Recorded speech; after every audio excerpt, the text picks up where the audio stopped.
Chapter 12 How They Matched the Fuddles. Dorothy and her fellow travelers rode away from the Cuttenclip village and followed the indistinct path as far as the signpost. Here they took the main road again and proceeded pleasantly through the pretty farming country.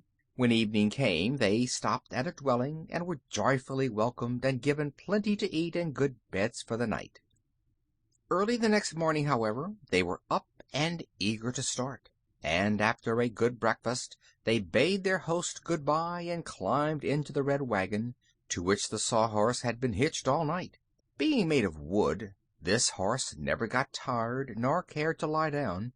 Dorothy was not quite sure whether he ever slept or not, but it was certain that he never did when anybody was around. The weather is always beautiful in Oz, and this morning the air was cool and refreshing, and the sunshine brilliant and delightful. In about an hour they came to a place where another road branched off. There was a signpost here which read, "This way to Fuddlecumjig." "Oh, here is where we turn," said Dorothy, observing the sign. "What, are we going to Fuddlecumjig?"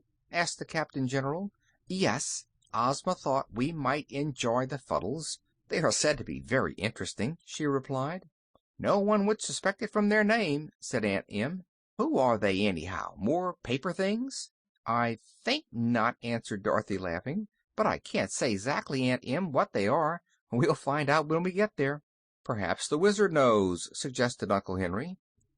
"No, I've never been there before," said the Wizard. "But I've often heard of Fuddlecumjig and the Fuddles, who are said to be the most peculiar people in all the Land of Oz."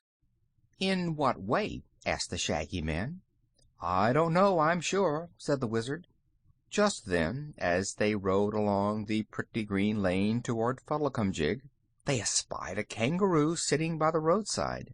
The poor animal had its face covered with both its front paws, and was crying so bitterly that the tears coursed down its cheeks in two tiny streams and trickled across the road, where they formed a pool in a small hollow. The Sawhorse stopped short at this pitiful sight, and Dorothy cried out with ready sympathy, "What's the matter, Kangaroo?" "Boo-hoo! Boo-hoo!" wailed the Kangaroo. "I've lost my oh, boo-hoo! Boo-hoo!"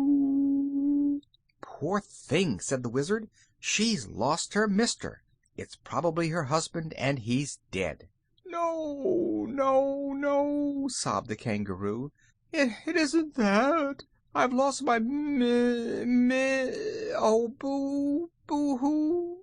"I know," said the Shaggy Man. "She's lost her mirror." "No, it's my boo-hoo! My oh, boo-hoo!" And the Kangaroo cried harder than ever. "It must be her mince pie," suggested Aunt Em. "Or her milk toast," proposed Uncle Henry. "I've lost my mittens," said the Kangaroo, getting it out at last. "Oh!" cried the Yellow Hen, with a cackle of relief. "Why didn't you say so before?" "Boo-hoo! I couldn't," answered the Kangaroo. "But see here," said Dorothy, "you don't need mittens in this warm weather." "Yes, indeed I do," replied the animal, stopping her sobs and removing her paws from her face to look at the little girl reproachfully. "My hands will get all sunburned and tanned without my mittens, and I've worn them so long that I'll probably catch cold without them." "Nonsense!" said Dorothy. "I've never heard of any kangaroo wearing mittens." "Didn't you?" asked the animal, as if surprised. "Never," repeated the girl. "And you'll probably make yourself sick if you don't stop crying. Where do you live?" "About 2 miles beyond Fuddlecumjig," was the answer. "Grandmother Gnit made me the mittens, and she's one of the Fuddles." "Well, you'd better go home now, and perhaps the old lady will make you another pair," suggested Dorothy. "We're on our way to Fuddlecumjig, and you may hop along beside us." So they rode on, and the kangaroo hopped beside the red wagon and seemed quickly to have forgotten her loss. By and by the Wizard said to the animal, "Are the Fuddles nice people?" "Oh, very nice," answered the kangaroo. "That is, when they're properly put together. But they get dreadfully scattered and mixed up at times, and then you can't do anything with them." "What do you mean by their getting scattered?" inquired Dorothy. "Why, they're made in a good many small pieces," explained the kangaroo, "and whenever any stranger comes near them they have a habit of falling apart and scattering themselves around. That's when they get so dreadfully mixed, and it's a hard puzzle to put them together again." "Who usually puts them together?" asked Omby Amby. "Anyone who is able to match the pieces. I sometimes put Grandmother Gnit together myself, because I know her so well I can tell every piece that belongs to her.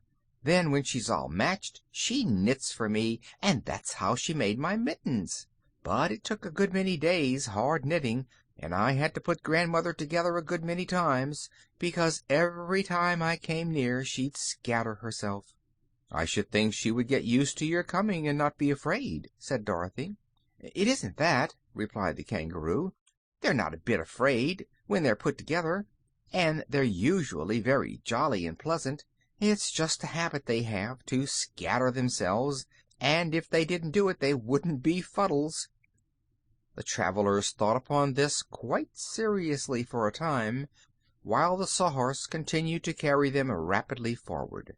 Then Aunt Em remarked, "I don't see much use our visiting these Fuddles. If we find them scattered, all we can do is to sweep 'em up and then go about our business." "Oh, I believe we'd better go on," replied Dorothy. "I'm getting hungry, and we must try to get some luncheon at Fuddlecumjig. Perhaps the food won't be scattered as badly as the people." "You'll find plenty to eat there," declared the kangaroo, hopping along in big bounds because the Sawhorse was going so fast. "And they have a fine cook, too, if you can manage to put him together. There's a town now, just ahead of us." They looked ahead and saw a group of very pretty houses standing in a green field a little apart from the main road. "Some Munchkins came here a few days ago and matched a lot of people together," said the kangaroo. "I think they are together yet, and if you go softly, without making any noise, perhaps they won't scatter." "Let's try it," suggested the Wizard. So they stopped the Sawhorse and got out of the wagon, and after bidding good-bye to the kangaroo, who hopped away home, they entered the field and very cautiously approached the group of houses. So silently did they move that soon they saw through the windows of the house people moving around, while others were passing to and fro in the yards between the buildings. They seemed much like other people from a distance, and apparently they did not notice the little party so quietly approaching. They had almost reached the nearest house when Toto saw a large beetle crossing the path and barked loudly at it. Instantly a wild clatter was heard from the houses and yards. Dorothy thought it sounded like a sudden hailstorm, and the visitors, knowing that caution was no longer necessary, hurried forward to see what had happened. After the clatter, an intense stillness reigned in the town. The strangers entered the first house they came to, which was also the largest, and found the floor strewn with pieces of the people who lived there. They looked much like fragments of wood neatly painted, and were all sorts of curious and fantastic shapes, no two pieces being in any way alike. They picked up some of these pieces and looked at them carefully. On one which Dorothy held was an eye, which looked at her pleasantly, but with an interested expression, as if it wondered what she was going to do with it. Quite near by she discovered and picked up a nose, and by matching the two pieces together found that they were part of a face.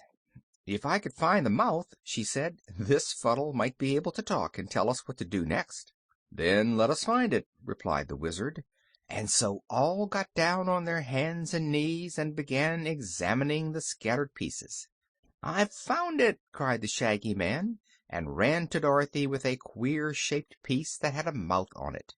But when they tried to fit it to the eye and nose, they found the parts wouldn't match together. "That mouth belongs to some other person," said Dorothy. "You see, we need a curve here and a point there to make it fit the face." "Well, it must be here some place," declared the Wizard, "so if we search long enough we shall find it." Dorothy fitted an ear on next, and the ear had a little patch of red hair above it. So, while the others were searching for the mouth, she hunted for pieces with red hair and found several of them which, when matched to the other pieces, formed the top of a man's head. She had also found the other eye and the ear by the time Omby Amby in a far corner discovered the mouth. When the face was thus completed, all the parts joined together with a nicety that was astonishing. "Why, it's like a picture puzzle!" exclaimed the little girl. "Let's find the rest of him and get him all together." "What's the rest of him like?" asked the Wizard. "Here are some pieces of blue legs and green arms, but I don't know whether they're his or not." "Look for a white shirt and a white apron," said the head which had been put together, speaking in a rather faint voice. "I'm the cook." "Oh, thank you," said Dorothy. "It's lucky we started you first, for I'm hungry, and you can be cooking something for us to eat while we match the other folks together." It was not so very difficult, now that they had a hint as to how the man was dressed, to find the other pieces belonging to him, and as all of them now worked on the cook, trying piece after piece to see if it would fit, they finally had the cook set up complete. When he was finished he made them a low bow and said, "I will go at once to the kitchen to prepare your dinner. You will find it something of a job to get all the Fuddles together, so I advise you to begin on the Lord High Chigglewitz, whose first name is Larry. He's a bald-headed fat man, and is dressed in a blue coat with brass buttons, a pink vest, and drab breeches. A piece of his left knee is missing, having been lost years ago when he scattered himself too carelessly. That makes him limp a little, but he gets along very well with half a knee.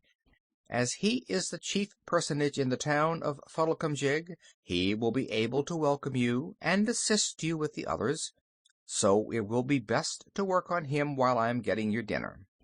"We will," said the Wizard, "and thank you very much, Cook, for the suggestion." Aunt Em was the first to discover a piece of the Lord High Chigglewitz. "It seems to me like a fool business, this matching folks together," she remarked, "but as we haven't anything to do till dinner's ready, we may as well get rid of some of this rubbish. Here, Henry, get busy and look for Larry's bald head. I've got his pink vest, all right." They worked with eager interest, and Billina proved a great help to them. The yellow hen had sharp eyes and could put her head close to the various pieces that lay scattered around. She would examine the Lord High Chigglewitz and see which piece of him was next needed, and then hunt around until she found it. So before an hour had passed, old Larry was standing complete before them. "I congratulate you, my friends," he said, speaking in a cheerful voice.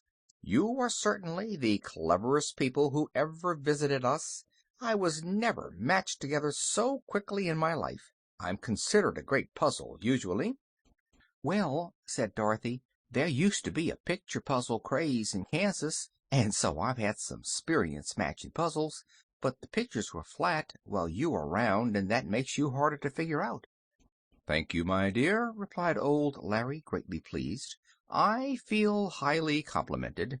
Were I not a really good puzzle, there would be no object in my scattering myself." "Why do you do it?" asked Aunt Em severely. "Why don't you behave yourself and stay put together?" The Lord High Chigglewitz seemed annoyed by this speech, but he replied politely, "Madam, you have perhaps noticed that every person has some peculiarity. Mine is to scatter myself. What your own peculiarity is, I will not venture to say, but I shall never find fault with you, whatever you do." "Now you've got your diploma, Em," said Uncle Henry with a laugh, "and I'm glad of it. This is a queer country, and we may as well take people as we find them." "If we did, we'd leave these folks scattered," she returned, and this retort made everybody laugh good-naturedly. Just then Omby Amby found a hand with a knitting needle in it, and they decided to put Grandmother Gnit together. She proved an easier puzzle than old Larry, and when she was completed they found her a pleasant old lady who welcomed them cordially. Dorothy told her how the kangaroo had lost his mittens, and Grandmother Gnit promised to set to work at once and make the poor animal another pair. Then the cook came to call them to dinner, and they found an inviting meal prepared for them. The Lord High Chicklewitz sat at the head of the table, and Grandmother Gnit at the foot, and the guests had a merry time and thoroughly enjoyed themselves.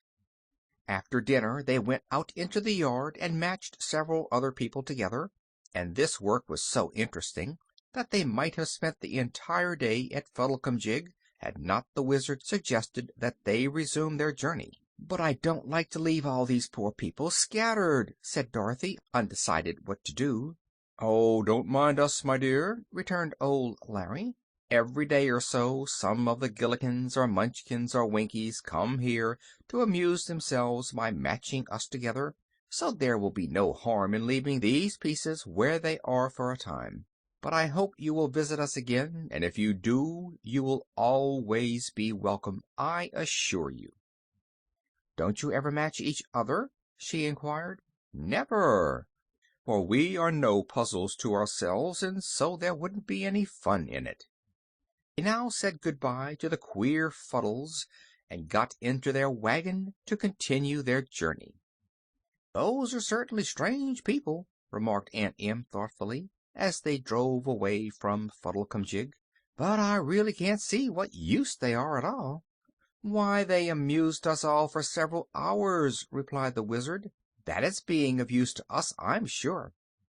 "I think they're more fun than playing solitaire or mumbly peg," declared Uncle Henry soberly. "For my part, I'm glad we visited the Fuddles." Chapter 13